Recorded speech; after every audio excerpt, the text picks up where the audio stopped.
An Indianapolis man stopped in his tracks by a loose dog that he says nearly killed his dog. All of this unfolding along the Monon Trail near a city park. Our Mary Mills is there with what happened, and then fortunately, who came to the rescue? Mary? Yeah, what happened here definitely scary, not just for those involved, but scary because it happens so close to this park where kids are often playing, and scary because it could have happened to anyone out using the trail at that time. 2-year-old Pri is recovering from a vicious attack, his body covered with bite wounds. It happened Sunday morning along this stretch of the Monon just north of Kessler. It was crazy.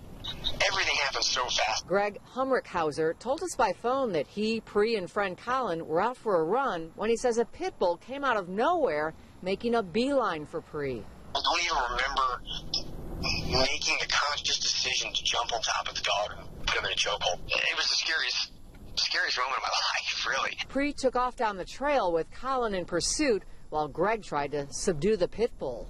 Kicking on its stomach, I'm punching in its face. It's just not doing anything. Fortunately, a cyclist stopped, called 911, and then tried to fend off the dog using his bike. And when that didn't work, It was mace.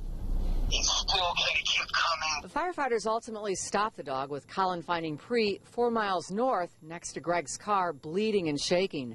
Greg is grateful for everyone who helped, especially the cyclist. The outcome could have been much different had he not showed up. Greg shared his story on Facebook, hoping to track down the cyclist. He hasn't yet, but he's had nearly 400 comments from people stunned at what happened and offering support to Greg and his dog.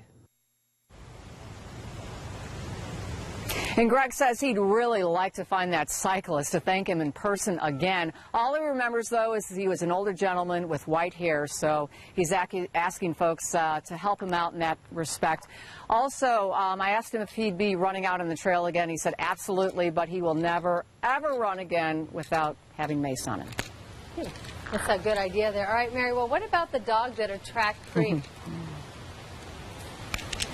Well, the dog is back home with his owner, and because Greg was not here at the time when police came, all they could do was issue a citation for dog at large. Greg has since, though, filed a report, meaning there could be additional citations and action taken. Police will first have to go back to the owner. Animal Care and Control did say, however, that they're not aware of any other incidents with that dog or owner, so we'll definitely update you on the situation when we know more about what happens. All right, Mary Mills reporting live for us along the Monon Trail tonight. Thank you.